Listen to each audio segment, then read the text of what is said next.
Members, it is 11 o'clock, so welcome to this meeting of Hampshire Fire and Rescue Authority. We'll start with... Oh, now you could hear me, now you can't hear me, so I'll bring this one closer. Okay. Can you all hear me now? Yes. Have I... I'm conscious of getting feedback just now, but does it sound okay at the back? Ah. Right. I know it's getting close to Christmas. Right, I need to read this statement here. The openness of local government bodies' regulations are enforced, giving a legal right to members of the public to record, film, photograph and audio record and report on proceedings at meetings of the authority and its committees and or subcommittees. The authority has a protocol on filming, photographing and audio recording and reporting at public meetings of the authority, which is available on our website. So any of you that remain at the meeting, you're giving your consent to the broadcast of your image. Can I also ask, please, if any of you have mobile phones switched on, please turn them to silent. Thank you. So, moving to your agenda, item 1 is apologies for absence. Thank you, Chairman. I've received apologies from Councillors Jonas and Pearce, and also Michael Lane has sent us apologies. And also Councillor Simpson. We should, I think, note that all three of those councillors are not well, and we send our best wishes to all of them. Item 2, declarations of interest. Well, you're all familiar with that, members. I don't propose to read that. If anything comes up during the course of our meeting, you wish to declare an interest, well, please indicate at the time. Item 3, minutes of the meeting that was held on the 7th of September. Please turn to item 3. We'll take those for accuracy. Page 1, 2, 3, 4, 5, 6, 7. Well, that is there an 8? 8. There is an 8, and there is a 9. So, everybody content that there is a true record? Thank you very much. Any matters arising? Any comment anybody wishes to make? No? Fine. Thank you. So, you agree that I sign the record, the minutes as a true record? Thank you very much. Item 4, deputations. I don't think we have any. We don't. Moving on swiftly then to members' questions and developments. Some things have happened. Councillor Fuller and Councillor Price went to the Fire Commission, so I'd ask them to just say a few words about that if they wish to. Thank you, Chairman. Myself and Councillor Price attended the Fire Commission on the 14th of October earlier this year. I think Neil Odin was also in attendance in that from Hampshire Fire and Rescue. So we had Dan Greaves, who's the Director of Fire and Resilience in the Home Office, as the main speaker for that event. And some of the key points he brought up was a continued focus on efficiency and collaboration, including commercial transformation and collaborative procurement. So making sure we as fire and rescue services are coming together to make sure we're getting the best value for money for the taxpayer in procuring equipment. There was a basket of 25 goods that went around, and the huge variance in prices that were paid on some items, although some of the analogies used were perhaps a little bit badly done. Prices of laptops and things, which shouldn't be done.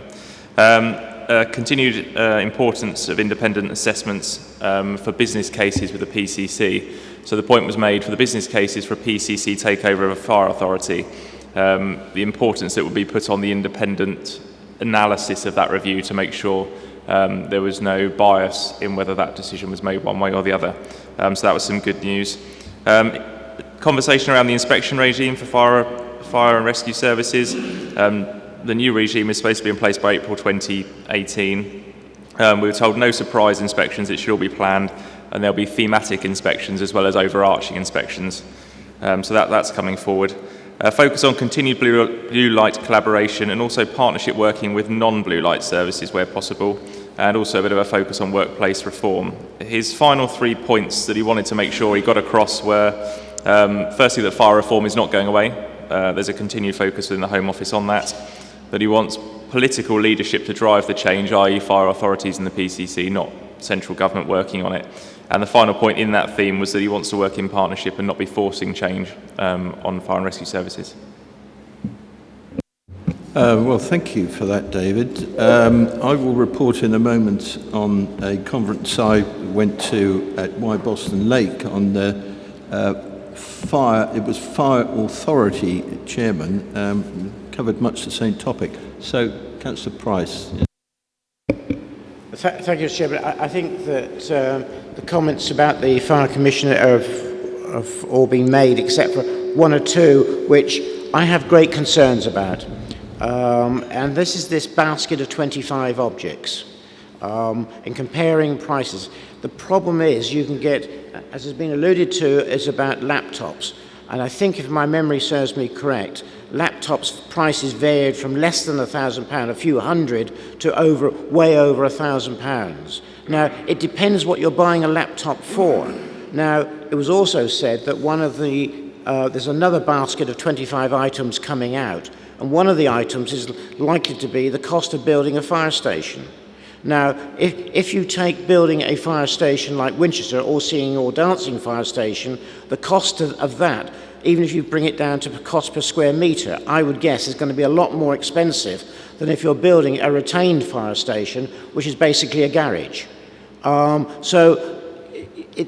think that the government, in getting these baskets of however many items, is not really a sensible way of comparing a service to service. They can be a guide. I mean, if you're getting one length of hose pipe, yes, exactly the same standard of hose pipe, then that's a direct comparison. But a lot of these other ones, I think, are going to be very misleading, and I don't think it's doing the service any good. Well, the only comment I'd make, I think, would be that in any expenditure, you've got to have a justification for that expenditure. And if, say, we're spending more than somewhere else, well, we've got to say why, haven't we? I'll just ask the officers if they want to comment on that. Yeah. Thank you, Chairman. Although sorry, mine seems to be crackling as well. Although it is a quite blunt instrument, the 25 items within the basket, I think the philosophy behind it is that it encourages the discussion, and it starts to make us think about collaborative procurement. And what I have seen since they were presented in the summer, people aren't probably changing the laptops they're buying, but it has encouraged the Chief Fire Officers Association, particularly led by Anne Millington of Kent, to start to concentrate on collaborative procurement. We have now 6 themed leads under areas of procurement, and people are coming together and discussing how can we make more efficient procurement within the sector and other sectors and our blue light colleagues. So I agree with you, the sort of marketing approach to the 25 items is quite a blunt way of presenting it, but it has created a conversation. Jeff Housigo, our director, is on CFAR board and is connected and leads in that area in terms of procurement, so he's very much part of that discussion from our point of view. Yeah. Thank you, Chairman. Thank you. Sorry, did you want to comment? No. Right. Right. Now, did you have anything you want to say about the pension meeting? Thank you, Mr. Chairman. I guess a very few words about the main pension board. As you know, I'm now on the main pension board, and we've had a meeting in London recently, and where it's looking at all of the issues and then sending out information back to the individual services across the country and the person who's responsible for pensions. So I imagine Rob's getting some communications from us of the areas which desperately need to be looked at. And I think there is so many changes going on. It's not only the different pension funds, it's also the the tax people are changing tax laws and tax regulations, what have you, which affect certain people. And I think there is a responsibility for each service to make sure that all their staff are aware of the implications. For instance, one of the issues is we all know that if you actually pay into a company pension fund, whether it's a fire service pension fund or a private one, and you get tax relief on the payment. Now, that's always been there, but now the tax, or the government has set maximum limits of which you can actually get the tax relief on. Now, your employer doesn't know what other incomes that you have. So there is a massive amount of work which people have to know, make sure their employees are aware that they have to advise the Inland Revenue of what all their income is. And that includes their interest on deposits, their income from shares, income from other property which they may have, every single penny that you get coming in, and other work income, so the Inland Revenue can calculate whether you should be getting tax relief on your pension payment, either in whole or part or none at all. So there's a lot of work needing to be done, and I think that this will come down to the local pension committees, which will have to make sure that we make sure all employees are aware of their responsibilities as well. So there's an awful lot going on. Right. Thank you for that, Roger. I think what we're actually alluding to there is that people's personal tax is their own responsibility, and they have to accept that responsibility. Yes. But it will create a complication, certainly, won't it?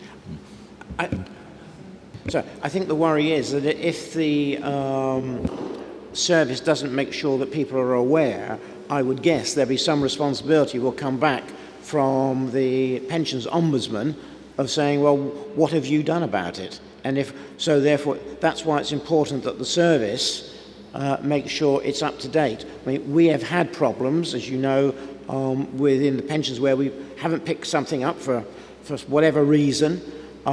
This is now trying to make sure that we don't get to that stage, so that every service across the country will pick up all of the issues which they have to make sure employees are aware of, and themselves for controlling the schemes. What we're talking about is a national situation. It's not just, it's every employer, isn't it? So there's got to be government promotion about this. Right, so thank you for that, Roger. So now, Councillor Benison, oh, you're there. I'm over here, Chairman. Thank you. Yes, thank you. Chairman, thank you. I was fortunate enough to go to attend a 2-day leadership course for members of fire authorities in Coventry, attended by 10 other delegates, mainly from the north of England and the Midlands, including South Yorkshire, West Yorkshire, West Midlands, Stoke-on-Trent. Only a couple from the south, one from Surrey and one from Devon and Somerset.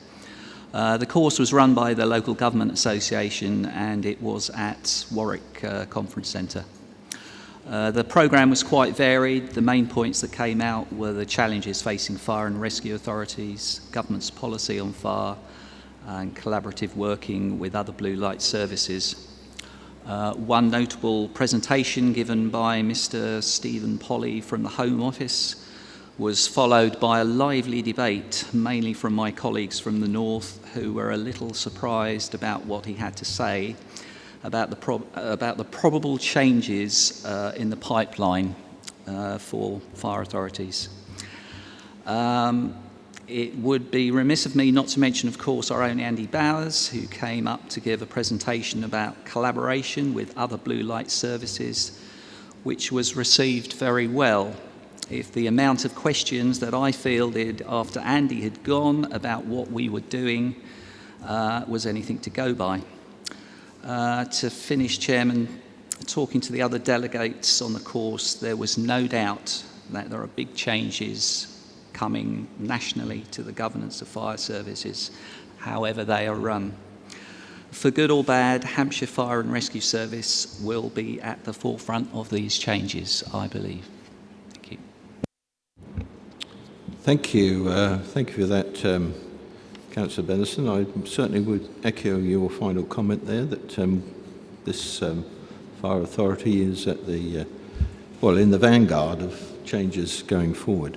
Now, I did mention that I also attended an event. This was at Wide Boston Lake. I've not been to Wide Boston Lake before. I went with the Chief Officer, a very unusual place in Bedfordshire.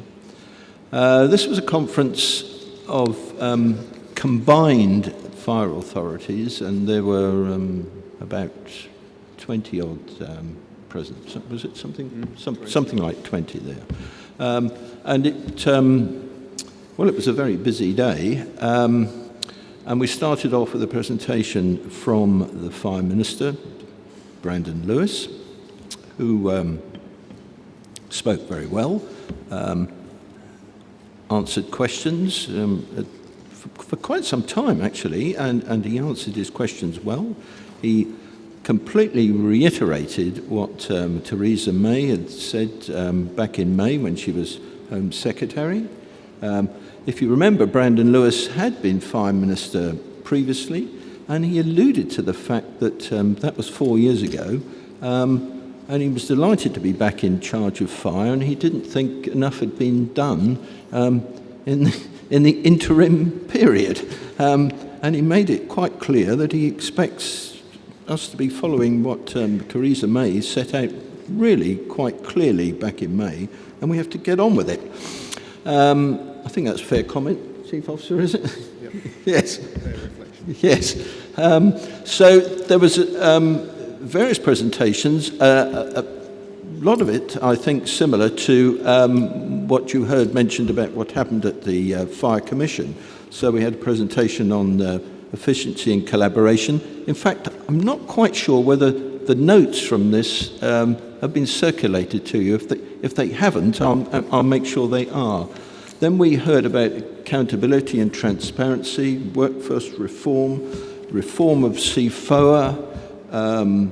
There was discussion about RDS recruitment, and clearly with regard to efficiencies, further expansion of RDS would be something that I think will be considered and looked at. There was discussion about the apprenticeship levy that comes into effect in April next year. There was also discussion about the inspection regime, planned to be piloted in April next year. Police and crime bill was discussed. And then finally, the last item on the day was myself to brief the members there about our governance review, which I'm quite appreciate. It was contentious here. But you'll be interested to know that at a meeting of all of the chairmen of all of the authorities who were present, there was unanimous support that this is the way forward. I know that we've had an inquiry from Buckinghamshire as to what we're doing, and I'm not quite sure whether other authorities are asking us, but certainly it was a very productive day, and it was a good day. So that is me. Has anybody else been anywhere, attended anything that Councillor Wall? Yes. Yeah, thank you, Chairman. I'm sure I'm not the only one. A few weeks ago, we got dates for opportunities to see the new vehicles, and I went along to Rushmore Monday of this week and saw the new first response and the intermediate, and my personal view, I was very impressed. The feedback I was getting was that improvements are being identified and hopefully considered for implementation, and all in all the process seems to be going well, Chairman. Yes, thank you for that. I've also attended events to see both of these new vehicles.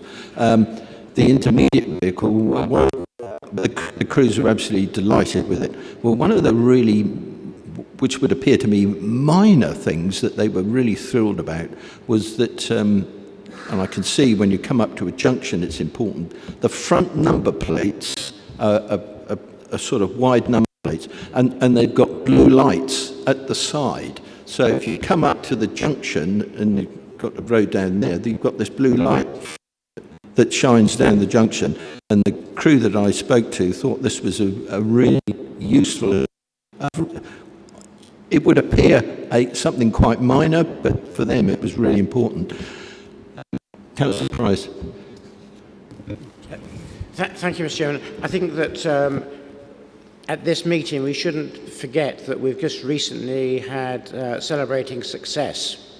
And I think we ought to record our thanks to the service and all of the people within the service for the good work that they're actually doing. And certainly at the event, it was very impressive the amount of rewards that people got for the good work. And I think it never ceases to amaze one what work does go on within the service, because each year that I've been, I've learned something different out of Celebrating Success. I mean, for instance, I think I'm correct, and somebody will correct me if I'm wrong, is that we have the longest serving firefighter in the UK who was awarded at that event. Now, we as a fire authority, I do strongly believe that we should actually pass on, it should be recorded here, our thanks to every single person within the service, whether they're on the secretarial side, whether they're clerical, or whether they're front line. They're all part of providing that excellent service to the public of Hampshire. So I would like the authority to record that and support that proposition. Yes, I completely agree.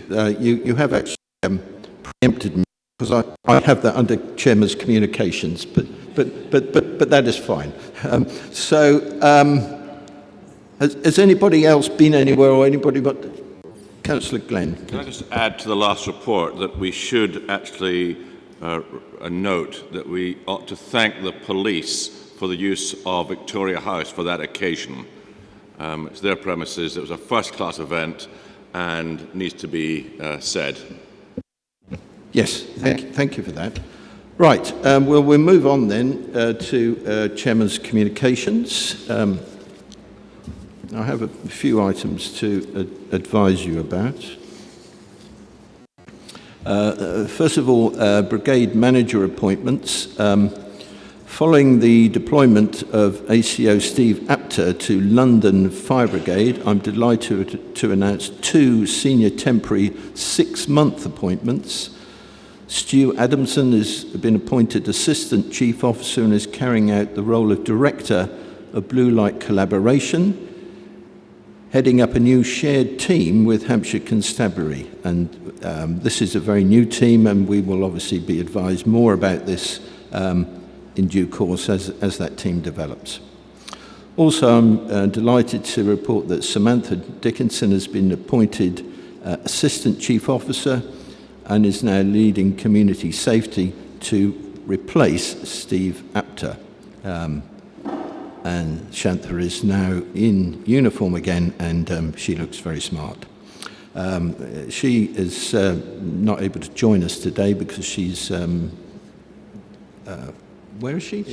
She's in London. She's at a meeting in London. Stu looks very smart as well. Yeah, yes. Oh, I should say Stu looks smart. Yes. So we wish both of them well in those new appointments. Moving Blue Light Executive on the 4th of November, chief officers from Hampshire's Constabulary, South Central Ambulance and our Fire and Rescue Service sat together to discuss opportunities for more operational collaboration to take place across the three organisations.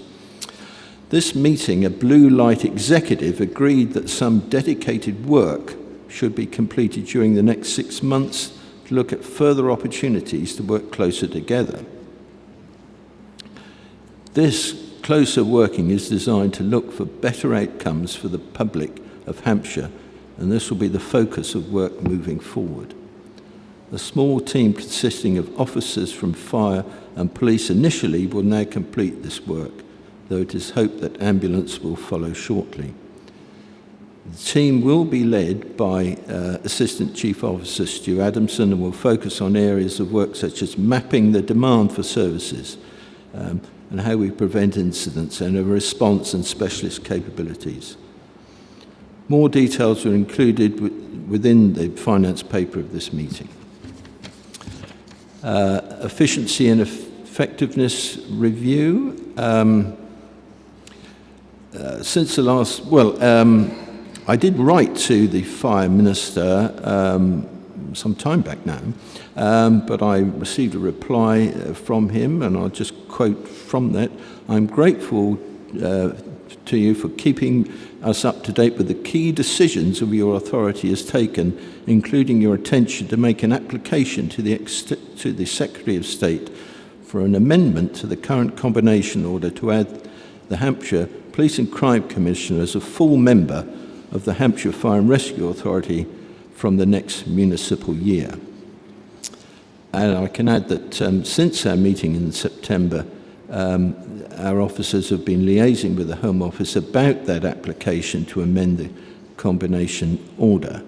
And towards the end of November, I agreed with the clerk our initial application, and this has now been sent to our contact in the Home Office, who will be considering it within the context of the Police and Crime Bill, and we will hear further about next steps in due course.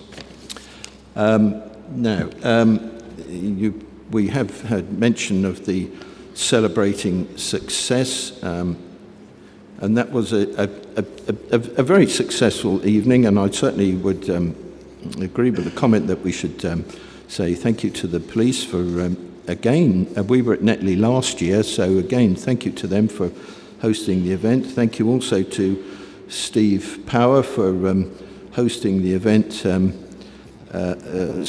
well. It was an excellent occasion. I can't go through all the awards mentioned, but the recipients of the awards were incredibly deserving of them, not least Chas McGill, who received his recognition for 50 years, quite unique in this country, 50 years serving in uniform as a firefighter. Our Chief Officer received a 30-year Meritus Award. That was it. Yes. You may have also seen in the local press that there was this year a Chairman's Award, and this went to Paul Ponsford, actually from Gosport Fire Station, and that was in recognition of Paul's quite extraordinary resilience in overcoming. He sadly suffered from a brain hemorrhage, but he's been working so hard with the collaboration of Greenwatch at Gosport to get himself back to the station, and he's on limited hours now, but he is back there working. So he received that award, and it was very well deserved. So that was on the 1st of December, and then on the 2nd of December, that was the Thursday, on the Friday, Chief Officer and I and other officers went to London because we were nominated for 4 awards at the Fire and Emergency Awards. Oh no, it's Excellence in Fire Emergency Awards, and this is a well, there's various sponsors. I can't go into all of those, but there were various sponsors for this Excellence in Fire Awards. So we were nominated for 4. Actually, we didn't win any of them. But the one award that we did receive was again for Chas McGill in recognition of his quite, to repeat myself, quite outstanding contribution to fire, and he received an award there in London and received a standing ovation from all those present. And I think he was quite overcome by that, but we were delighted to be there to support him.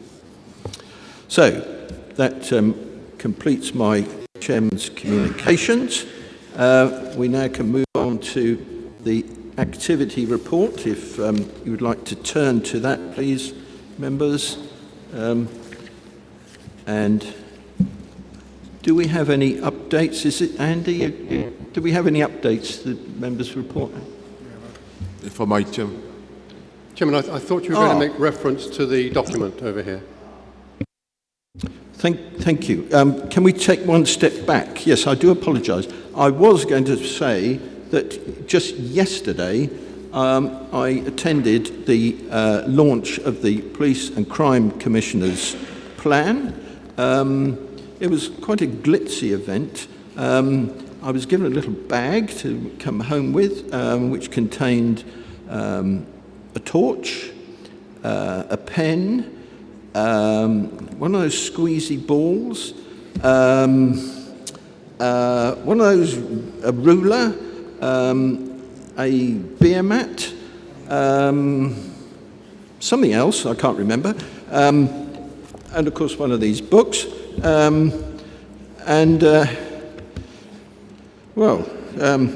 the theme is you, your family, your community, safer.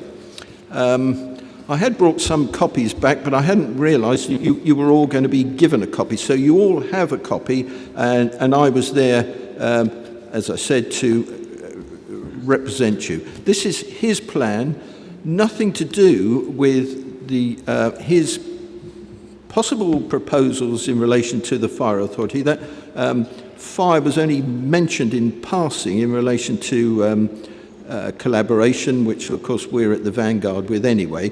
But there we are. You've all got a copy of it, and Councillor Cooper wanted to make a comment. Thank you, Chairman. It's an interesting document. I've been in local government now for 37 years, and I've never seen anything quite like this ever before.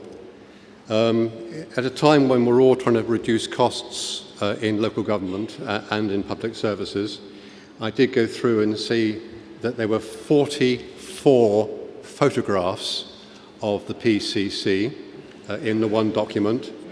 I then tried to count the numbers of I's and my's, and I got the last 2 pages only. I was counting from the back because I'm a bit Chinese, and there were 23 I's and my's on those 2 pages alone. I do hope that when we have a new fire authority of 10 plus 1, that you can find a room big enough to have your meetings. I can't possibly comment on that. There is a photograph that includes Neil Odin, and there is a photograph somewhere in here of Southsea Fire Station. I don't propose that we have a debate on this item, but another question there, or comment. Yeah, thank you, Chair. Like Councillor Cooper, I've been through the documents. The one concern I would have from the point of view of the Fire and Rescue Authority and the Fire Service is there are only 2 very, very brief mentions of this, of ourselves on pages 11 and 21, and it's in passing. I would have hoped there would have been a section on more about the collaboration, especially as Michael Lane is going to be on the Fire Authority. So I would just hope that that's fed back to Michael Lane, and that obviously with him being on the authority, then obviously we would hope that he does take his responsibilities to the authority seriously, and that partnership working is really put very high up his agenda. Thanks for your comments there are well noted. You seem to have some problem with your microphone there. Yes. Yeah. So, the Chief Officer will just comment. Chairman, thank you. I wasn't able to make the launch myself, but I'm pleased that Neil Odin and a number of officers, Shantha Dickinson, was able to attend along with Jeff Housigo. I think the important aspect in the document is the partnership priority. We have had discussions with Michael Lane and his team, and obviously the Chief Constable in relation to that. I just want to connect that in your mind with the Blue Light Executive, which was mentioned, and the team that we're putting together, led by Stu Adamson, which is to advance from our side, as it were, with police colleagues, that partnership priority. So it gives us a doorway into making that further collaboration, which is obviously, as we've heard, a real high priority for the Police and Fire Minister. Thank you, Chairman. I agree entirely, and we need to, in due course, emphasise the point that we are leading this collaboration. Right, now I think we can move on to the activity report. And I was asking you if you had any updates to the report. Thank you, Chairman. If I can speak to the report, there are a few pieces I would like to highlight. So once again, it is my privilege to speak to the activity report covering the period of July through to September. Whilst naturally emergencies, fires attract most of the attention, I think what this report does, as we always try to do, is demonstrate the range of activity that we take part in and all of the things that go towards making Hampshire safer rather than just the emergency incidents. The front cover picture you will see is the Boomtown Festival fire, a fire which destroyed 80 cars and damaged another 12 at the Boomtown Music Festival, cause of which was a carelessly discarded cigarette. That one, obviously a very high profile, attracted a lot of publicity. Regrettably, we have had 2 fatalities in this period. One in Rectory Road in Farnborough. Coroner's report was that the death was actually natural causes before the fire.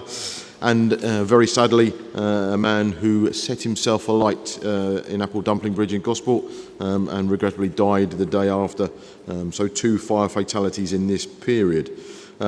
Just today we've had confirmation with respect to our previous fire fatality that we've reported to you, the Blackbush Airport plane crash. We have been informed by the Air Accident Investigation Board and the coroners that the passengers and the pilot survived the crash, and it was in fact the fire that was the cause of fatality for that incident. So that was confirmation that we've been waiting for.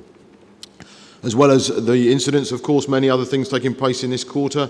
To let you know, we have commenced whole-time recruitment of firefighters for the first time in some 6 years. We had a portal for application was open for 48 hours. We're recruiting for 16 posts, and in that 48 hours we had 800 applicants. That process is going through now, and I anticipate those trainees will start in April of next year in order to become full-time firefighters and go on the run shortly after that. We also ran in September the United Kingdom Rescue Organisation event. Many of you attended, thank you for that, and hopefully you saw the wide range of skills and tests on show, from urban search and rescue to trauma management, line rescue, water rescue, RTC extrication, and for the first time this year, animal rescue, which we put in as part of that event, and which will now be carried forward into subsequent events. I think it demonstrated how well we can run events. It went extremely smoothly. We couldn't manage the weather, unfortunately. We still had a fair amount of rain. But for those of you who attended a few years ago when it was here, we didn't quite have the monsoon that we had on the previous occasion. So, and our team did well, regrettably didn't win. I've given them some remedial training now. Clearly that's not our expectation, but they did very well, but didn't quite succeed as much as they've done in the past. That's because we are changing the team. There are new members in there. We're bedding them in, and I expect them to go on to more strength as we go. In this quarter, we've also managed 815 safe and well visits. You've already had some update around that. We are now targeting the most vulnerable people with the improved home fire safety visit, a much expanded safe and well visit, and 815 of the most vulnerable people in Hampshire have been visited in this quarter. We now have 92 volunteers operating across the service. And additionally, another thing I'd like to point out, we have signed a good MOU, a Memorandum of Understanding with the University of Portsmouth around forensic investigation and improving and cementing our links with them, having work placement students with us, working with the university when they train forensic investigators, and a really good collaborative partnership with an academic organisation. I would like to point out and apologise for a typographic error on page 16 for the Southampton group. We have transposed 2 years together, so the 2 years that you have the figures for are identical. One, of course, is a mistake. For the Southampton members, I will get the accurate figures to you and get those corrected. So I'd like to commend to you the report showing the sheer variety of work that we do, and happy to take any questions. Councillor Mather.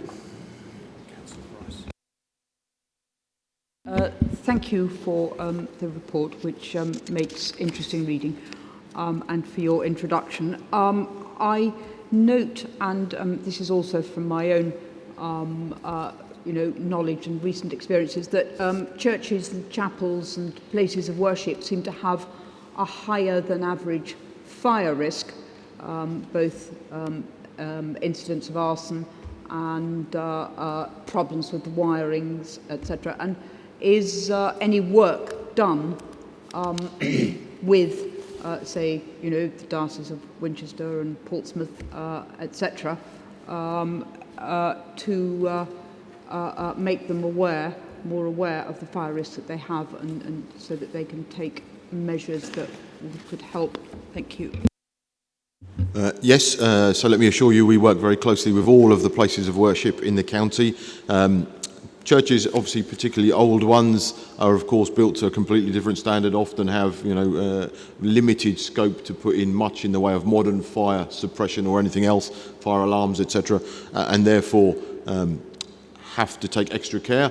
We have had a few incidents of late affecting chapels and or churches, but I have to say it isn't actually that common. We don't get that many. It just seems we've had a few of recent times. But we do work very closely with all places of worship to give them the best advice we can about how to make themselves safe from accidental or deliberate fire.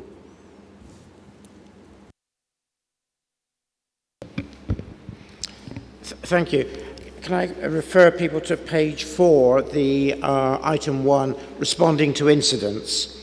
If you exclude in both years the co-response figures, then you have 3,402 for 15-16, 3,401 for 16-17, i.e. only one core difference. That really makes quite interesting reading, particularly when you look at the special services, which have gone up by 144, i.e. nearly a third.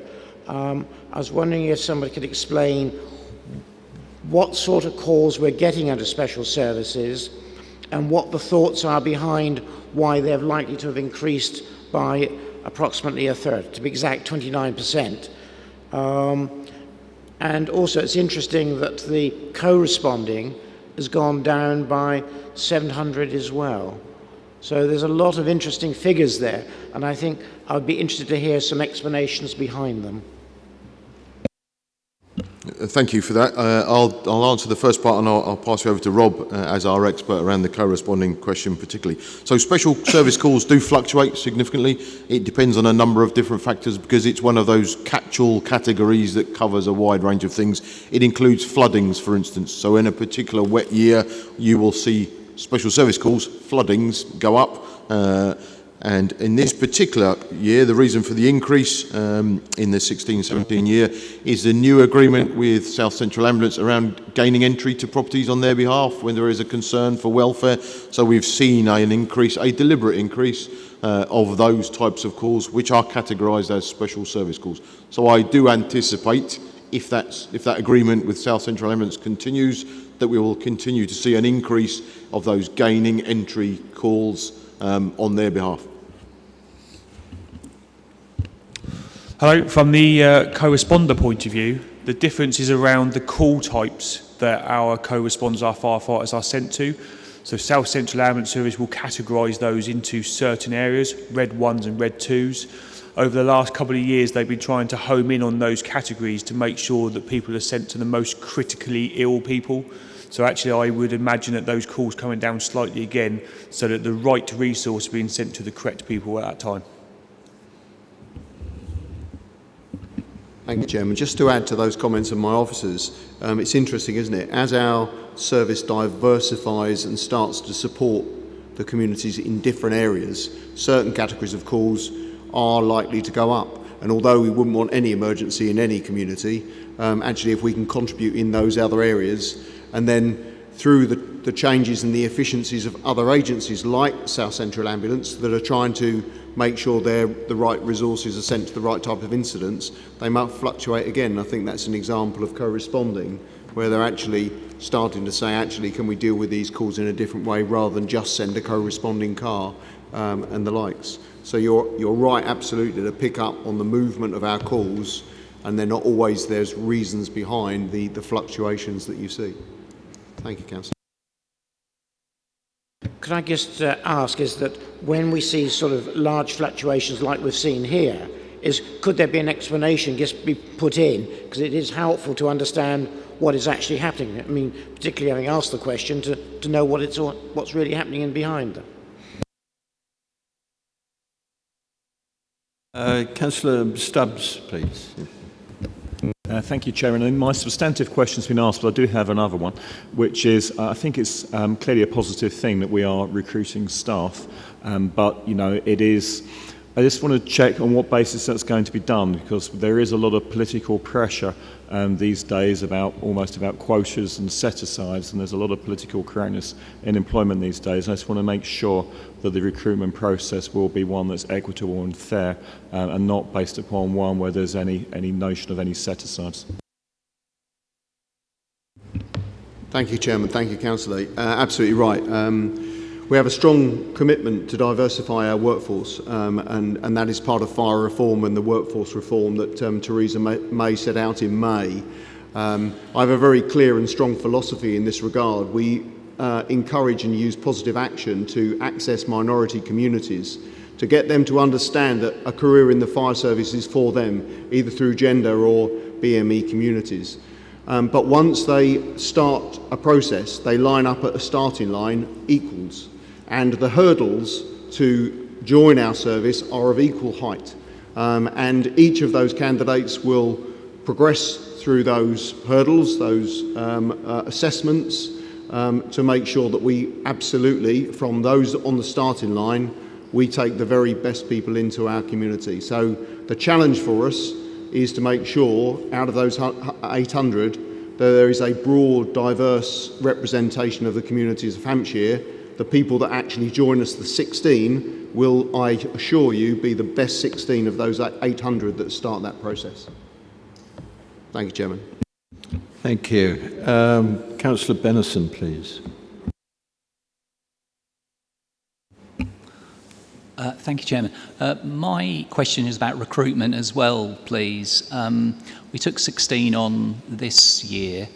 Is it our intention, it may be a bit early yet, but is it our intention to take on a similar amount of new recruits next year? And at what sort of time of the year will you be doing this? And are we, as far as we can tell, going to carry on for the foreseeable future in that way? Because I understand that we've got the apprenticeship scheme starting up. Yeah, thank you for the question. So 16 whole-time recruits on this occasion, and we're very carefully monitoring and predicting numbers in terms of leavers, etc.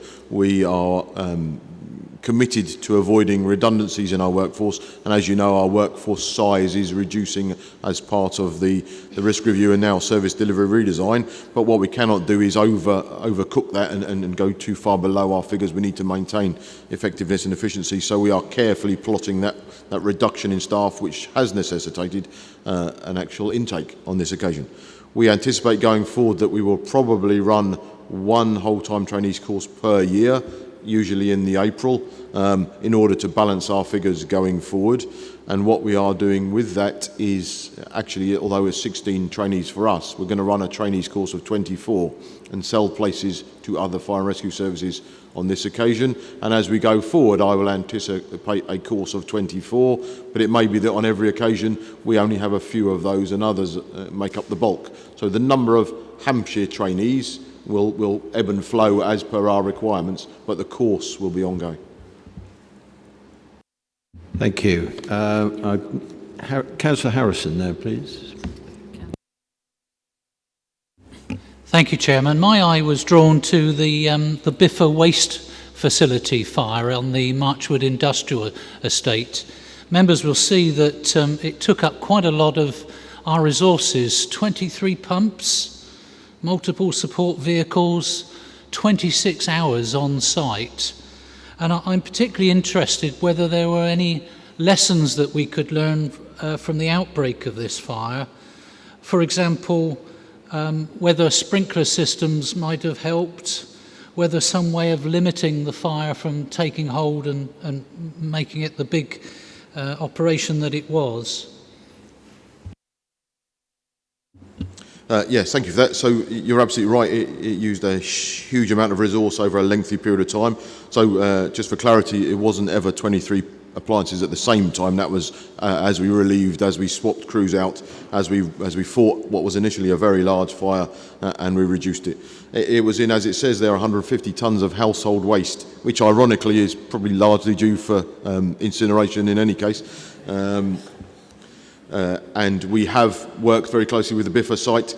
Regrettably, household waste and other waste transfer sites do attract more fires than other type of facilities because of the nature of what they're handling. But yes, there are sprinklers in some parts of their building where it's appropriate. We have worked very closely with them and with their management in terms of how they manage and handle that waste in order to try and minimise. But we know from experience that we will have other incidents there. They are perhaps inevitable is not quite the right word, but they are highly likely because of the nature of what it is they are doing. All waste transfer sites, unfortunately, are. Thank you, Chairman. Just to add to that, a couple of points. Chief Fire Association has done a lot of work around waste sites because this is a problem across the country, and we're very much learned from that national work and how that can assist within our county. And we're very cited and now engaged, and some of you may be cited yourselves, on the review of waste management across Hampshire. And we have now officers involved in that project work to take the learning from this site and nationally to make sure how, as we change waste management within Hampshire over the next few years, that those lessons are learned and fire is thought about at its earliest point. Thank you, Chairman.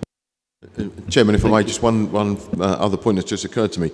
A good example of exactly that, we had just around 2 years ago a very large fire in Southampton. It was a large amount of scrap metal waiting to be exported. You may remember that.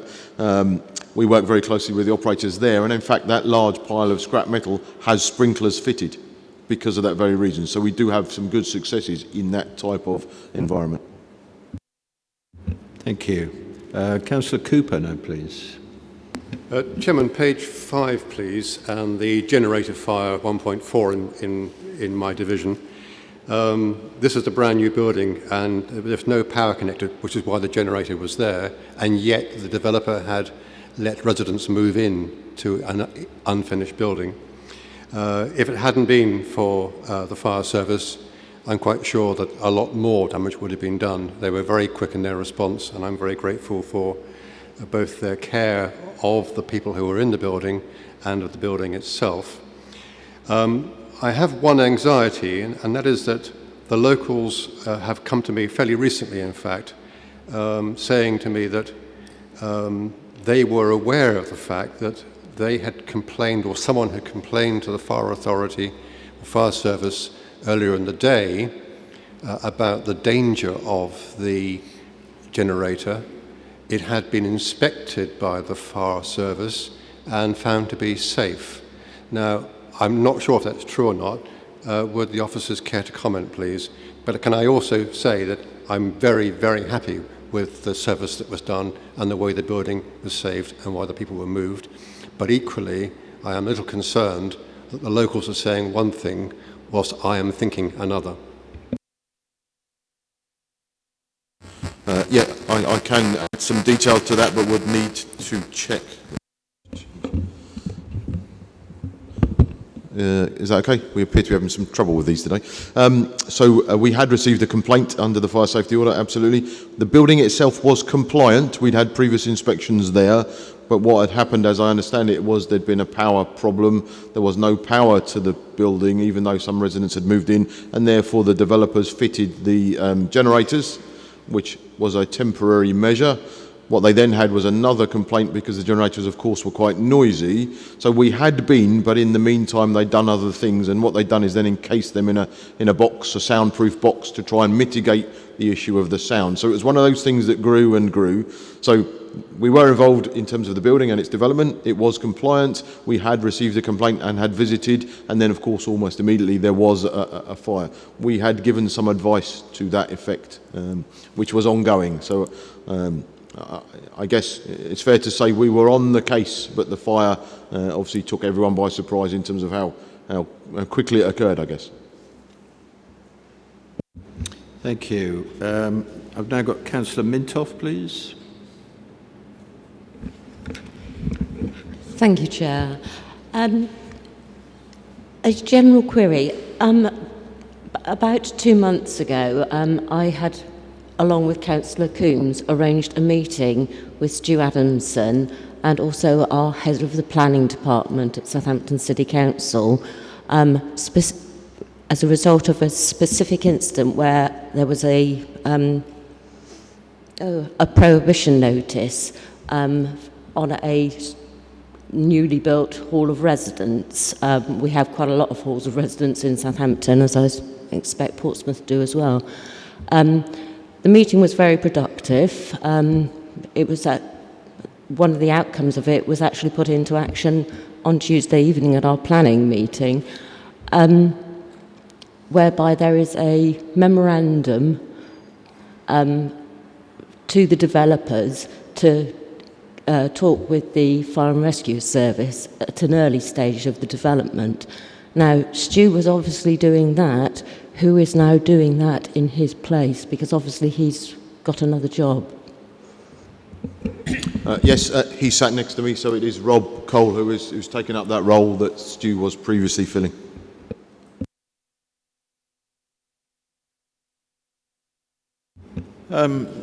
Yes, thank you for that. I think we can emphasise the point that there is continuity within the fire service, and when officers move to another position, what they're dealing with is always going to be covered. Councillor Coombs, are you asking the same question, or do you have something separate? No, I will mention that as well. Sharon, Councillor Mintoff and myself have attended 3 SMVs, and I think Councillor Mintoff has also attended one out in Hamble, but we've visited the Southampton Station, St Mary's, Redbridge and Hightown, and I think I particularly urge HR committee members to attend these SMV visits. They'd be particularly useful because there are lots of questions regarding the whole time recruitment process, promotions, working patterns, and we were also able to answer some questions regarding HR, but also about the planning issue that did come up at all stations. And regarding 3S Fire, there was some confusion over the income that is generated, and I think some of the officers didn't realise that came back into the HFRS. So it's very useful from that perspective. But also, I would say the training opportunities with the new recruits, some of the older service officers are very excited about being able to use their training capabilities and are very excited about having some new people to work with. One other point about the 20th anniversary event of the Red Cross volunteers. I was really impressed at that event, and so impressed that those people work often during the day and then volunteer in the evening. They did have one question, which was they'd like to be deployed more often, so on the smaller fires as well. Often they find out they may be needed, but it may not be apparent, so they're often deployed on the bigger ones, but not so much on the smaller incidents. Thank you.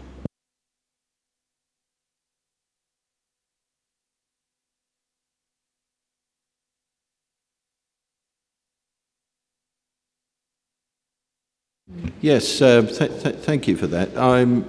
I think you're referring to the event at Hightown, where we celebrated the significant work that the Red Cross are doing to support the fire service, and I was there for that event.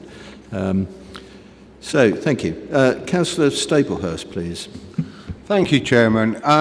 Bearing in mind that Hampshire is a very large military county, is this to do with recruitment? Is there any specific recruitment done targeted towards ex-servicemen in regards coming forward for the process of recruitment for Hampshire Fire and Rescue? So I can answer that. As you rightly say, we do have a large military presence, and in fact we do recruit extensively from the military, from ex-services. That tends to be often because of word of mouth. We do go to things like military careers fairs and tout ourselves as possible options for them on leaving the military. Because we have a large number anyway, it's almost, if you like, a critical mass. So people know people who are already in the fire service. It kind of gets out by word of mouth that we are a good alternative to people leaving Army, Navy, etc.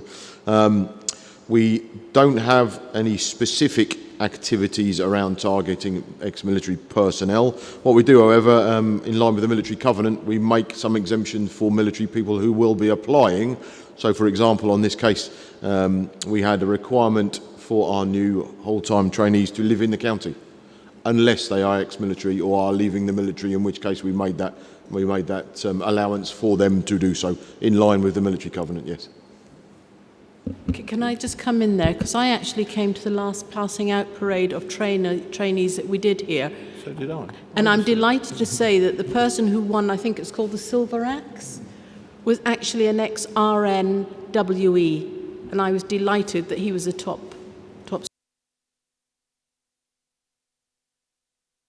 Yes, thank you for that. I was here for that event as well.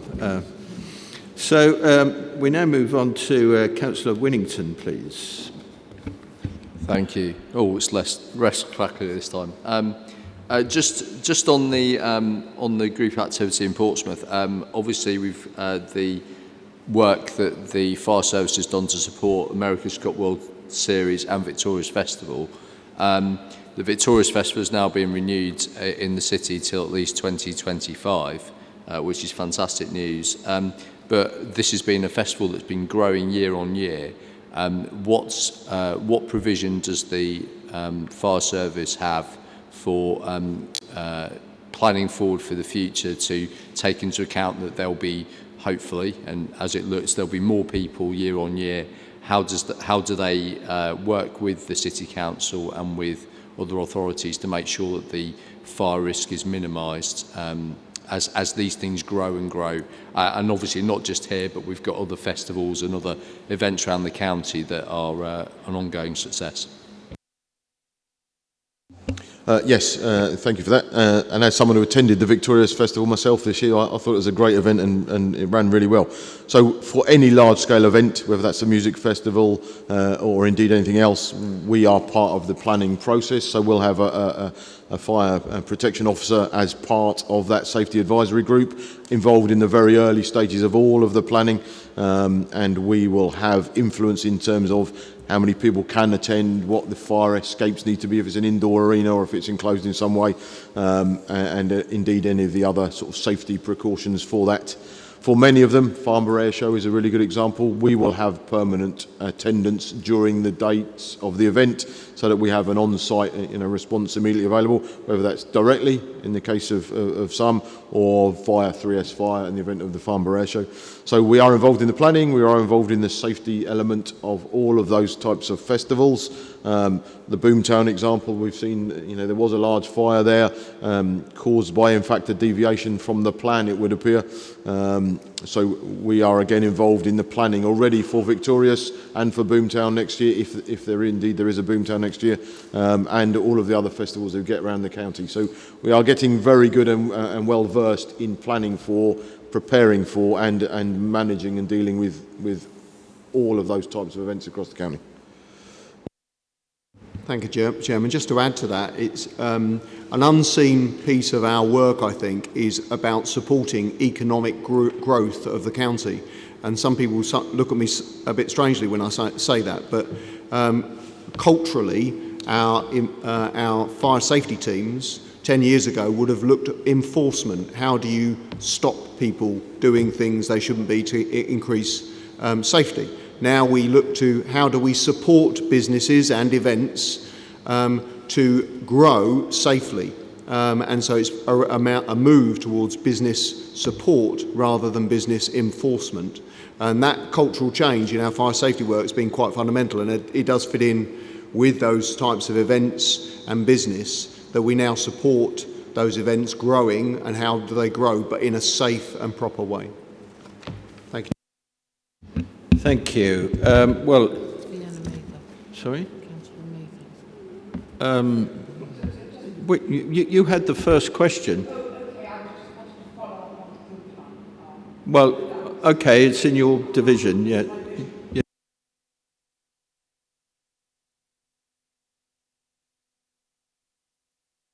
Thing you said was a deviation from plan, and as we know, the cause was a cigarette carelessly dropped. Was there something in the plan to say that the car parks should be non-smoking zones? I just wanted to slightly further. Chairman, I wonder if I can address that in confidence. The investigation is ongoing, so it may perhaps be a one-to-one conversation on that particular one. Thank you. Right, thank you, members. I think you've brought up some very useful comment there. If I may just finally just acknowledge the UCRA event, which I did attend, which was, of course, very well organised by Steve Apter. It was an excellent event, and I should have mentioned when I was talking about celebrating success, there was an award for some of our volunteers, and page 7 of your activity report refers to our volunteers who significantly support the fire service. And it's interesting to note there that there are 3 students assigned to fire investigation team.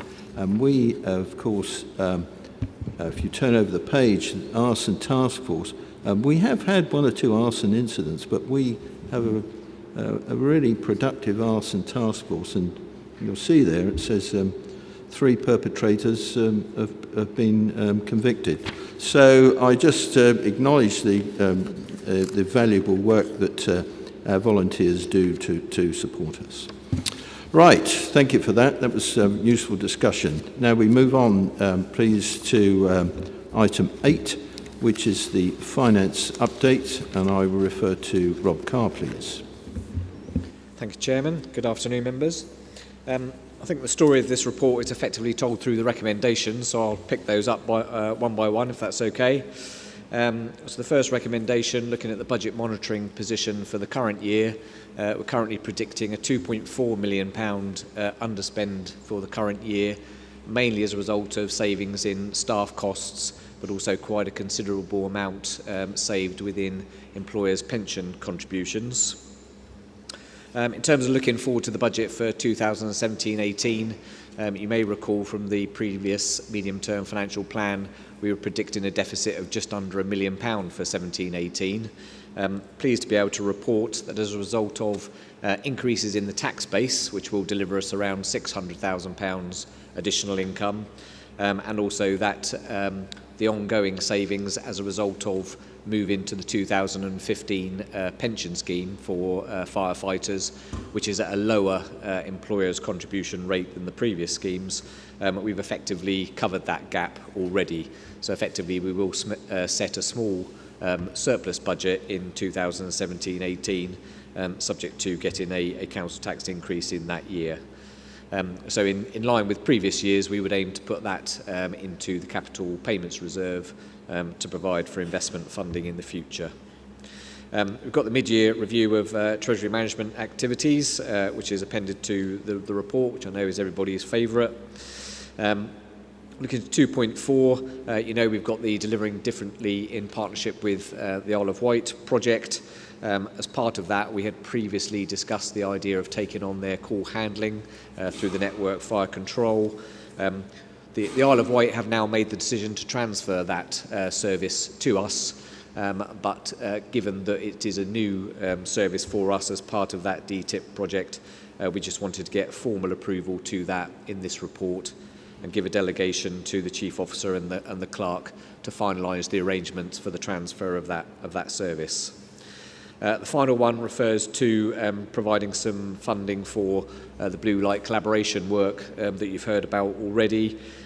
Just to update you on why we brought this forward in this way, so as you know, Stuart Adamson was appointed to the role on a 6-month basis to take forward this piece of work. That probably took place about a month ago. What we didn't want to do is potentially wait until the next Finance and General Purposes Committee in the new year, or indeed the next HFRA committee, to potentially approve any requirements for funding. So what we've done is to bring this forward at this stage to approve funding up to £250,000, but at the moment I don't think, other than Stuart's salary, that there are any proposal to spend any of that. But the way that the recommendation is worded, what we're effectively saying is before any of that can be spent, it needs to be agreed through the Chief Officer and the Chairman. And then what we would do is if any money was spent, we would retrospectively report that to Finance and General Purposes Committee. That's all from me, Chairman. Happy to take any questions.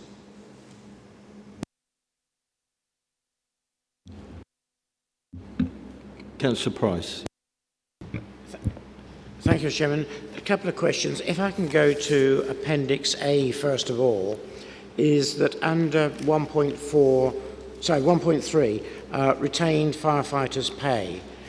Looking at the explanation underneath that, is that it shows that only 80% of the posts have been filled, compared with a budgeted figure of 90% to be filled. Now, my concern is that we are 10% or 12.5% of the total under what we would anticipated in the budget. So the concern is this giving concern to the officers about non-recruitment of retained? Is it putting pressure upon us in certain areas, and therefore what is the effect upon the service being able to provide the cover that we need to provide? Because it's really quite a large percentage drop from what is budgeted. I have other questions about this report, but that's the first one. Thank you, Chairman. Thank you, Councillor. We would always want more recruitment into our retained workforce. And as we've heard on our whole time, 800 applicants for 16, it is strange that we have such a disparity between those sections of our workforce. We would budget for an optimistic year in relation to recruitment, particularly in the north of the county on weekdays, which is where our weaknesses lie because of commuting, etc., and village and demographics changing. There is another effect happening here, though, and that is our service delivery review, redesign, which is obviously looking at the future establishments of those stations, and therefore we would be in some areas, on some stations, predicting when they're going to get their new appliance, and therefore looking to the future rather than recruiting people that may not be needed in a few years' time. So there's a double effect happening here. I'll look to Andy to see if you want to add any further comments to what I've said. I think that's absolutely right, and of course what we are concerned about is not necessarily the numbers of firefighters, but the availability of the appliance and how that impacts. So we are carefully monitoring our availability. It does of course fluctuate depending on the day of the week, the time of day, etc. And what we are doing is working very hard to maintain that appliance availability, which is the key performance indicator really. So at the moment, something we are keeping a very close eye on. It isn't having on its own that negative effect that you may perhaps consider it might. The detail of availability is much more around shift changeovers, time of day, etc., that gives us the problem. But we are keeping a very close eye on it. Thank you, Mr. Chairman. Thank you. You've got another question. Yeah, I've got, yes. The next one is that it's just been brought up about the Isle of Wight transferring to us for core handling. Now, we know or are aware, I think the majority of people are aware, that we have had problems with the some of the IT within the system. How sure are we that by taking on the Isle of Wight, it's not going to have a further adverse effect upon the IT and our ability to answer all the calls? And I have one final comment to make after that. Thank you, Chairman. Clearly, I've sought the authority to provide some cover for my own position, being the Chief Fire Officer of Hampshire and the Isle of Wight in this regard. So this is part of why this is presented to you for your agreement. We do have problems with the system that we are currently operating through the network control.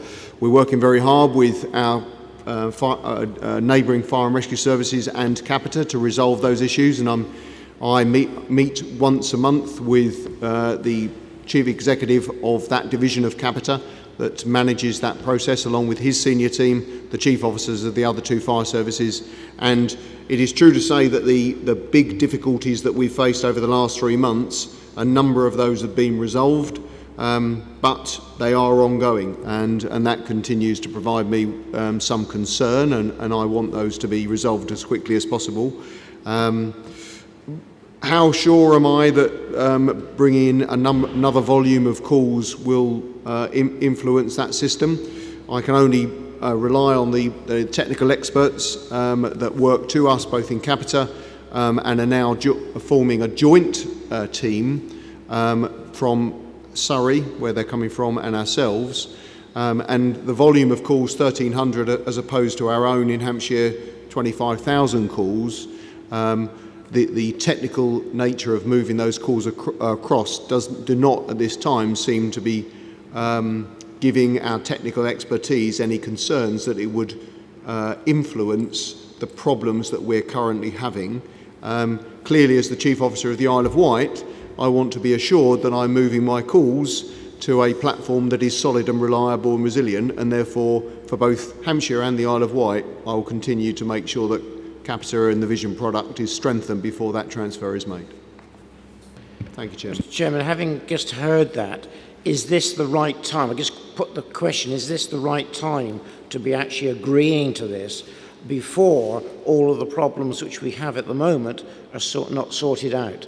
Because there is a risk. Now, whether it's a risk to Isle of Wight residents or whether it's a risk to Hampshire residents, one cannot be sure of because of the volume of calls coming in. But I just question whether it is now the right time to do it. Shouldn't we make sure that the system is fully operational and doing what it should be doing before we take on extra? If I may come back again, thank you, Councillor, absolutely right. In any process which is risk critical of this nature, there is a go-live decision which is made by me. In this slightly unique situation, I'll make that go-live decision both in relation to my being the Chief Officer of the Isle of Wight and also the Chief Officer of Hampshire. The technical work is undertaken, and then a decision, I suspect towards the end of March, will be brought to me as to this is the position, and a recommendation will be made to me that it is safe to do so. I assure you that I won't make that go-live decision unless it is safe for the residents of the Isle of Wight, and it won't affect the ability for us to respond in Hampshire as well. My final comment was to do, and Rob has answered the question in some ways. This was about the £250,000 in the recommendations about the authority and then going retrospectively to the finance and general purposes. As I read the report, I couldn't quite understand why there was a necessity to do it retrospectively rather than actually dealing with the request as they came in. I can totally understand retrospective decisions when it's an emergency, it's an issue which comes up and an instant decision has to be made, and therefore it has to go that way. I didn't see this, as the report put it, as that sort of situation. And I still would question whether that has to be done retrospectively, why it can't go when you know what the implications are and what the work between the blue light organisations need to be, why it can't go to a committee of some description to actually make that decision to agree to it. To actually question it and understand it, because otherwise, with all respect to those that are going to make the decision, they are probably not going to question it in exactly the same way that a committee could or should. I think it does come down to timing. I think if the timing were such that the need for that money coincided with going to an F&GP committee and we could fit that, then certainly we would aim to take it straight to the committee. It was just to give us some element of flexibility that if something were to come up within the next week or 2 weeks where a quick bit of work needed to be done which required some resources, that we weren't held back from the decision-making process from proceeding with that bit of work. So I think if we give you the assurance that where possible we would aim to bring those decisions to relevant committees, but just have that as an element of flexibility in the meantime. Chairman, can I just add to that as well? I think this is an interesting reflection of the speed of pace of change and us needing to be agile and flexible and being able to respond to opportunities. My understanding of the discussion so far about how the new authority will operate on a greater frequency will give us the greater opportunity to get your approval for changes or funding for aspects of work. And I think this is an example of where we need to make progress quickly. We've got officer in place. And he is now identifying collaborative opportunities which may need some financial support, and our committee structures and certainly fire authority meetings are spaced at a point that there might only be 1 or 2 in the 6-month period that he needs to make that progress on. So it may be that the new authority and the way it will operate will give us a greater opportunity to provide that flexibility, but still the cover from the authority as absolutely you would require. Thank you. Councillor Glenn now. Thank you, Chairman. On that last point, whereas I totally understand the need for flexibility and speed of action, and none of us want to get in the way of that, is there any particular reason why we just can't add to those who are being consulted, includes yourself, would be the chairman of the F&GP? It's one way of getting around that problem. Is there any reason why we shouldn't just amend that and include that person? I can't imagine it's difficult to get one extra person to a quick meeting. It makes sense to me. And finally, does our lead officer can give us an idea of the sort of reasons that this money would be used for? He may not have hard plans, but just give us a general feel for what that money will be used for. Well, just on your first comment there, I totally agree.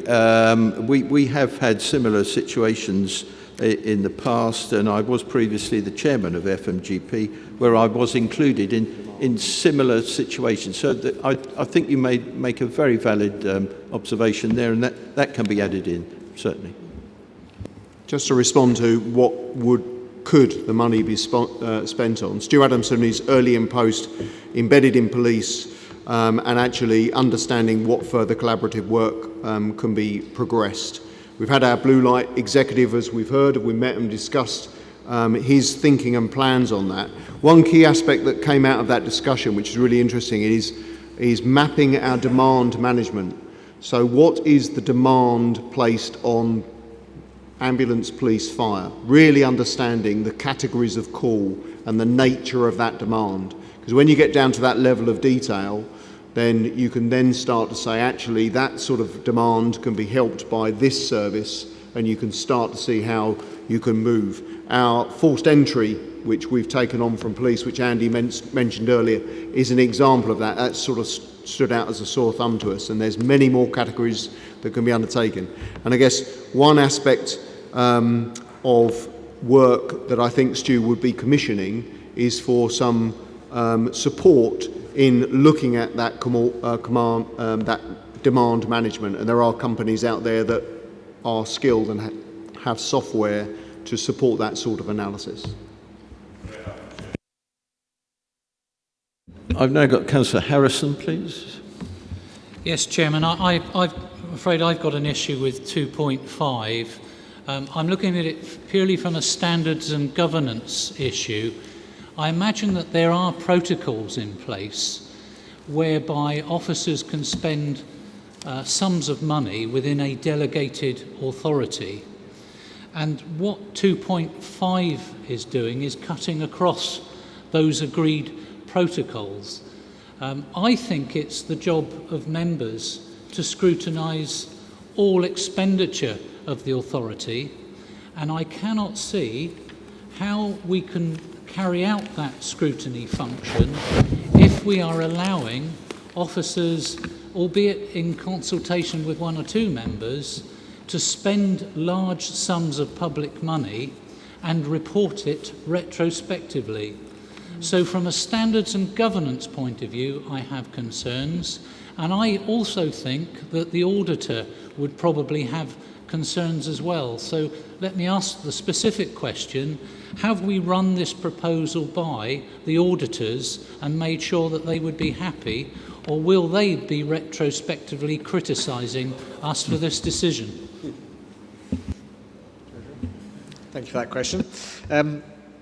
No, we haven't run that past the auditors, not the sort of thing that we normally would.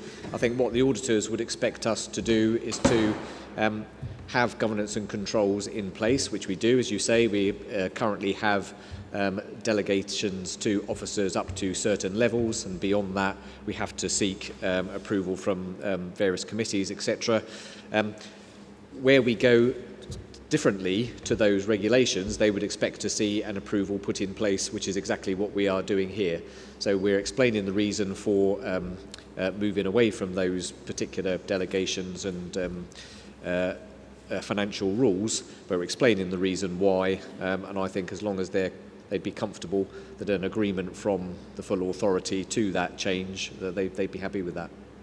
So, but you have circumvented the Standards and Governance Committee. You haven't put it in the first instance to that committee, which looks at the broader issue of proper governance of the authority. In terms of seeking delegations for whatever, whether that be for financial or anything else, then obviously the full authority is able to make those delegations.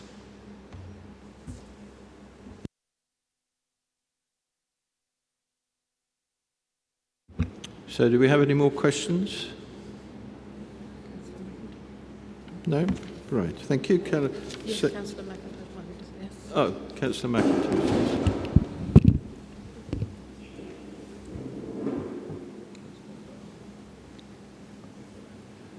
Perhaps I could be a bit helpful. We have in the past had this problem, and quite rightly so. We have delegated authority, but we have stated or stipulated a fixed amount.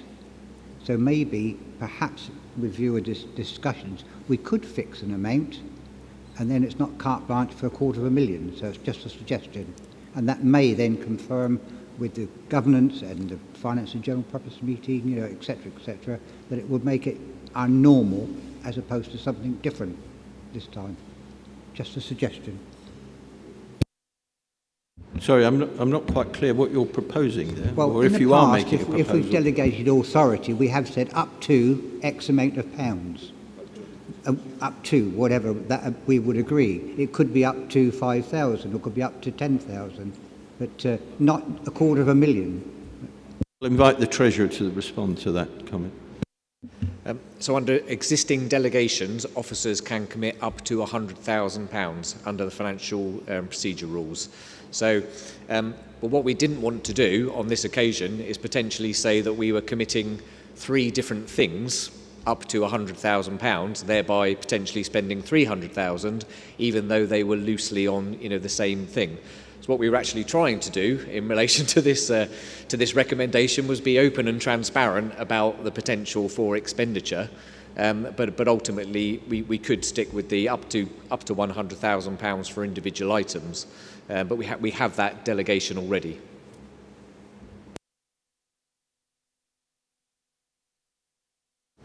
So, do I have any other, do you want to come back on that? Or? No, it seemed logical, the status quo, up to £100,000. On one item? I think that would pacify everybody. Okay. That would give the auditors, the say-so that we've tried and we've adhered to the existing rules. Not a problem, I wouldn't have thought. Yeah, I think we'd be very happy with that arrangement. It would be useful to have an acknowledgement from the Thorough Authority that the number of, and a small number of, would be related items. We have authority for £100,000 on individual items that are unrelated. In this circumstance, an officer is progressing some work on blue light collaboration, and therefore there may be a small number of items that are under £100,000 but are loosely related, and that is the slight difference that we would seek your agreement in this circumstance to that loose relationship between the items, and still report it back to F&GP. I think we could still do that. Yep. Right. So can I just liaise with the treasurer there on 2.5? So to approve initial funding up to £100,000 for individual items, or no? Just make it up to £100,000. Up to £100,000. And then we're saying, in consultation with the chairman of the authority and the chairman of F&GP. Well, they've got a delegated authority already, so they don't need that. Oh no, you've got delegated. You don't need that. Just to approve the funding of up to 100,000. Yes. Yeah. Right. Can we just agree what we? Delete the item. So, in some respects, yeah, we don't need the recommendation. No. We don't need the recommendation because it's covered by existing financial procedure rules. So we'll go with your existing delegation, so we won't have it at all. Yeah, that'll be easier. So everybody's happy then if we delete it. Councillor Price isn't happy. Oh, you're not happy. Thank you, Chairman. When I look, and I've just looked at the date of the next F&GP, is the 1st of February, unless it's been changed. Now, that isn't that many weeks away. Now, I cannot believe that there's ideas are going to come forward to spend £250,000 or even up to £100,000, which can't go to committee, because that committee report will be written at least 3 weeks before that, so that's going to be the beginning of February. So I guess it's illogical for democracy to understand the route that is being taken. I can't believe that we're going to move that quickly to actually want to spend money in this short time. We're now the 8th of December. We're coming up to the Christmas period. I can't see anything wanting to happen until at least January, and then going on forward. We're talking of 4 to 5 weeks at the maximum. And it just seems illogical to do this when it appears to me to be totally unnecessary. Thank you, Chairman. Yeah, I fully agree. So I would recommend to the Chairman and the authority that we remove this recommendation. We will create our plans over the next few weeks and we'll report it to the F&GP meeting in February. Thank you, Chairman. Right.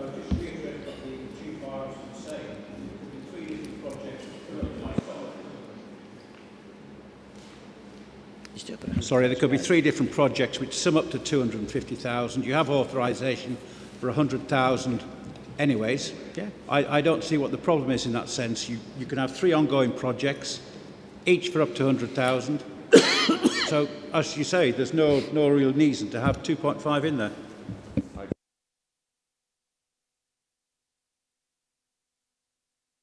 Right. Okay.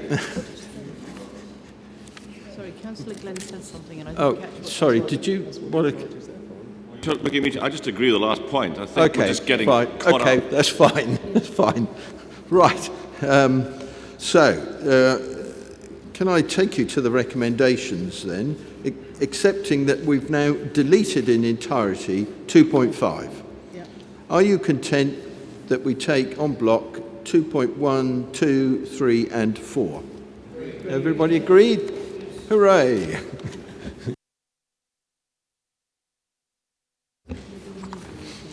Right, so moving on to item 9. This is Members' Allowance Scheme, and I refer to Kevin Greenhoff, please. Are you going to present this, Kevin? I'm happy to introduce it, Chairman. This is a proposal for the Members' Allowances Scheme for the forthcoming year. The recommendation is that the allowance scheme remains as it is for a further year and is reviewed in that time. You all content with that, members? Chairman, can I just mention something, look at the allowances? Whilst happy with the way they are, as we're going down from 25 members to 10... Yes. Sorry, the back row can't hear. Apologies. Thank you, Chairman. As the authority is going down from 25 down to 10, therefore saving 45,000 a year for the authority, I look now as to why we should have such high rates on minority spokesmen when there are only 10 people altogether. That could save another 15,000. You have the ridiculous situation at the moment where the 3 minority spokesmen get more than the chairman, for example, of Standards and Governance. I think the minority section should go, thereby saving another 15,000. That's 60,000 for the authority. Thank you, Chairman.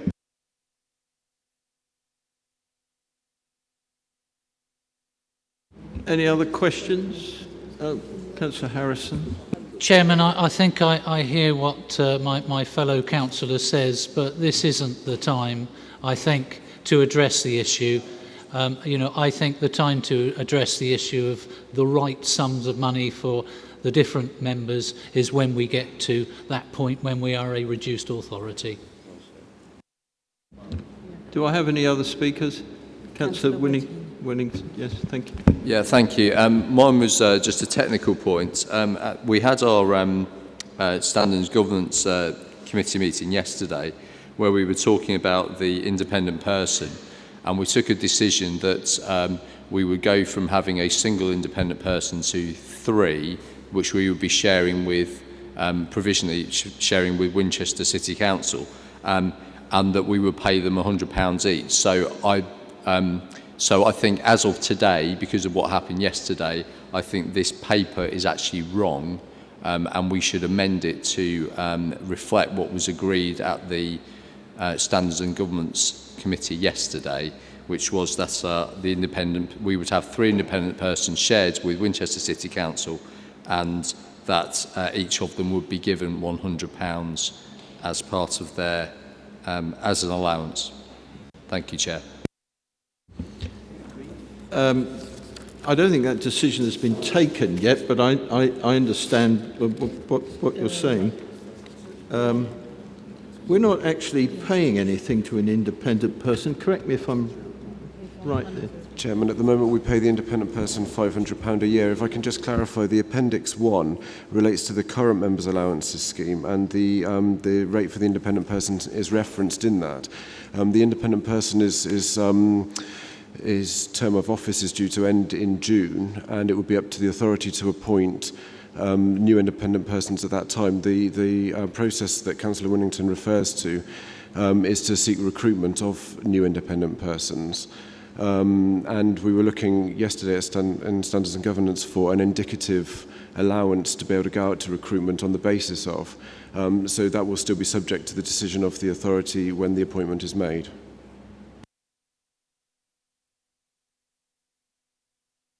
Right. Any more speakers? Where's Graham Burgess gone? Right.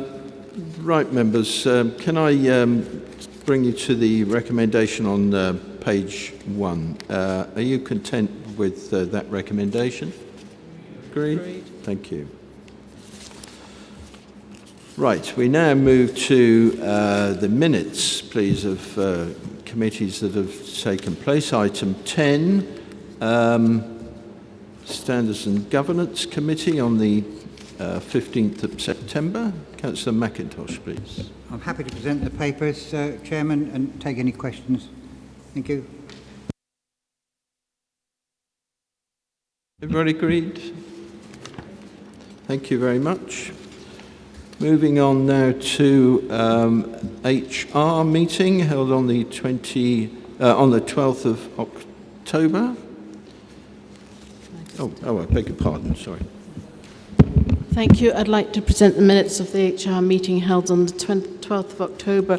Following on from our previous agreement about the members' allowances, I take it we still will agree that we recommend to the full authority that we will accept the ongoing allowances until such time as we have a review of the new authority. Everyone happy with that? Thank you. If I could then move on to the meeting held on the 22nd of November, where I do need the full authority, subject to approval of the full authority, that we agree. If you look at page 2, A, B, C, and D, E, and F, and this is to deal with the anomalies that arose from the change in legislation regarding firefighters' pensions, and this is the way where we are fair and equitable to all and take the matter forward. Is everyone happy with that?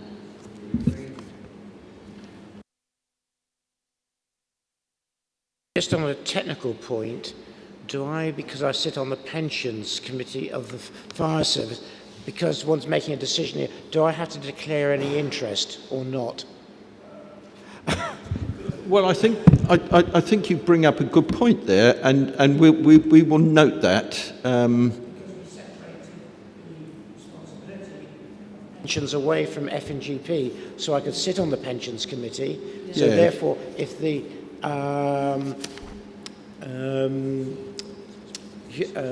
the Human Resources Committee is bringing something forward for the Fire Authority to Yes. approve, should I declare some form of interest and leave or what? I think, Kevin, Kevin,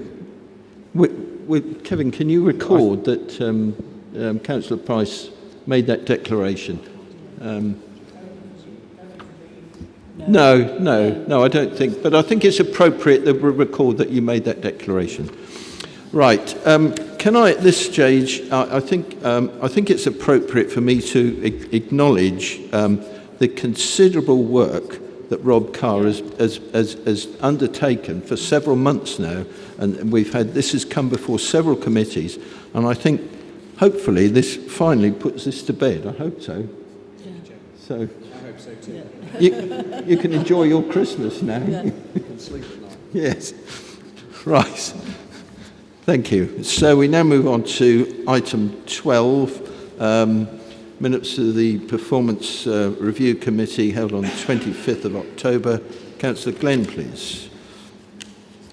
If you'd like me to propose it, there are no recommendations, Chairman, so I'm happy to present this for the committee. Everybody content? Thank you very much. So moving on to item 13, minutes of the F&GP held on the 1st of November. Councillor Stubbs. Happy to move the minutes for the F&GP meeting on 1st of November. There is one recommendation which is on exempt minute 176 in respect of authorising some funding for property development on this site. The idea being that it's simply cheaper to do all the works at once. I'm hoping I'll receive your support for that. Everybody content? Thank you very much. We now move to item 14, and this is exclusion of the press and public. Everybody agreed? And I'm waving over there to stop recording. Have we stopped recording? We have. Let's get approval of that. Sam, is that right? Have you stopped?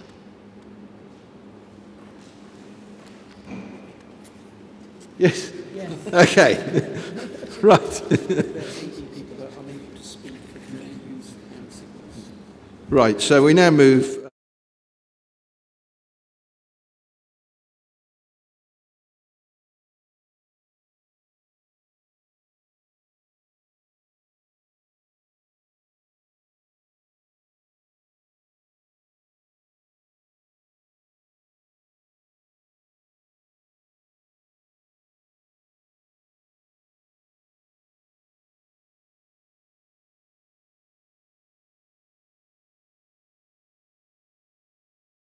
This morning. I think we've had a very productive meeting.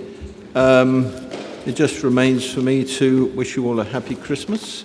I have received an online Christmas card from the Home Secretary.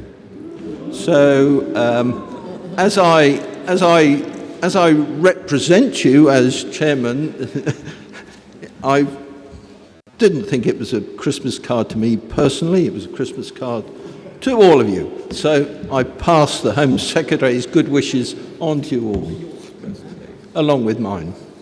So thank you for your attendance this morning. Thank you.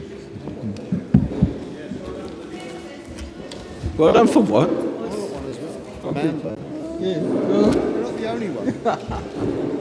We didn't get one from Theresa May. Well, you might have done, but I didn't.